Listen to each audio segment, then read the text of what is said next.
Beidzot tā diena ir pienākusi, kad oficiāli varam paziņot šī gada plānus.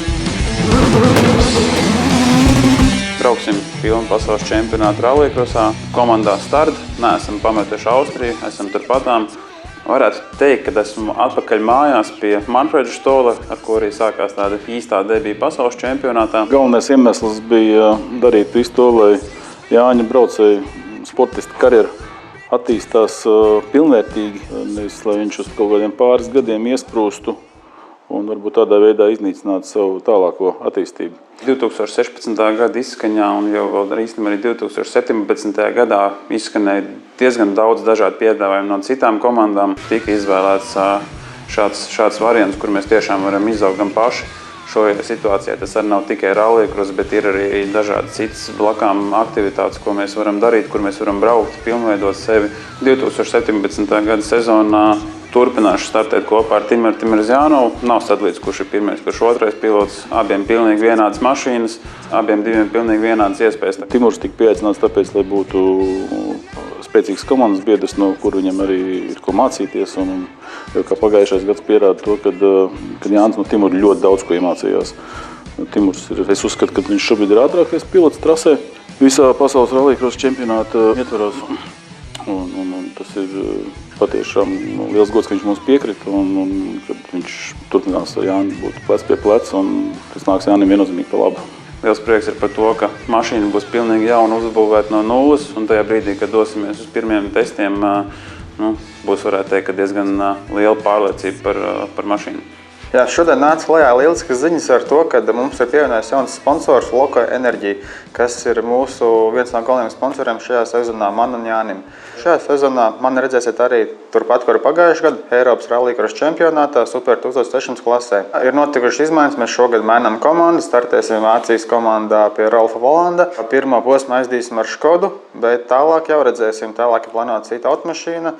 Pagaidām vēl neatklāšu kādu. Katrā gadījumā šai sezonai es noskatījos vēl pozitīvāk, jo iepriekšējo sezonu es sapratu mēram, kur mēs varam būt. Tā kā šai sezonai es gatavojos daudz nopietnāk. Jau šobrīd pieteikušās ir 4 rūpnīcas komandas, plus neskaitot individuālos braucējus un citas komandas. Tā kā es domāju, ka čempionāts būs spēcīgāks kā nekad vēl. Ir jāstāsta uz priekšu nākotnē, jo mēs braucam ar, varētu teikt, ka salīdzinoši mazā komandā bez rūpnīcas atbalsta uzbūvētas mašīnas.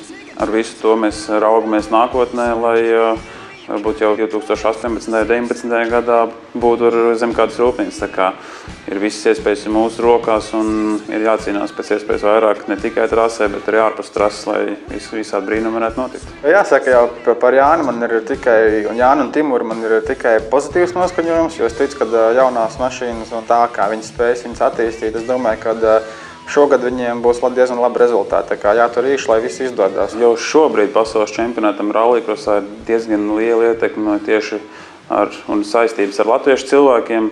Var minēt gan kā Latvijas rallycross posmu biķerniekos, kas norisinās. Dažādi mehāniķi strādā nevis tikai pasaules čempionātā, bet arī Eiropas čempionāta komandās. Mēs šim projektam daudzas lietas darām, ražojam Latvijā priekš mūsu sporta automašīnām jaunajām, jo, kā zināms, pasaules un Eiropas rallycrossā šobrīd jau ir ļoti daudz latviešu. Jā, latvieši īstenībā.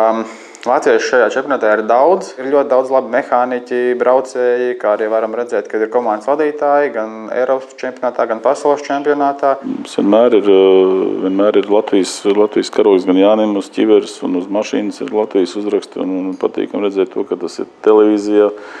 To redz visā pasaulē miljoni un miljoni internetā. Katram latviešu sportistam ir tas patriotismu gars ir iekšā. Mēs esam maza valstiņa.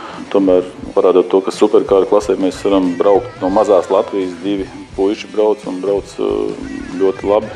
Cīnās ar rūpnīcas komandām, ar rūpnīcas braucējiem. Jautājums ir, kāda tur tās tehnikas mums ir bijušas līdz šim. Veicies vai neveicies. Bet potenciāls abiem ceļiem ir ļoti nopietns un ārkārtīgi liels. Mums latviešiem arī piemīt ļoti labas īpašības, kā mērķtiecība, tieksme uzvarēt, tieksme tiekties pēc augstākiem rezultātiem, labākiem rezultātiem un parādīt sev, ka mēs esam labākie. Cepuru nost visiem, kas šajā pasākumā ir iekšā un kas vēl grib iesaistīties. Priekš jums skatītāji sezona sākās 1. aprīlī, bet man jau tā ir sākusies, varētu teikt, ka jau no aptuveni janvāra vidus. turpinās daudz dažādu sagatavošanās darbi, lai es tiešām būtu tajās pirmajās sacensībās un viss noritētu veiksmīgi. Tā kā turiet īšus. Tiekamies 1. un 2. aprīlī Barcelonā. Pirmās sezonas sacensības tieši tur. Līdz tam ir ļoti daudz darbs vēl, kas jāizdara, bet viennozīmīgi mēs būsim tur, cīnīsimies un ceru jūs redzēt gan trasē, gan arī pie TV ekrāniem un sekot manas sociālajos portālos.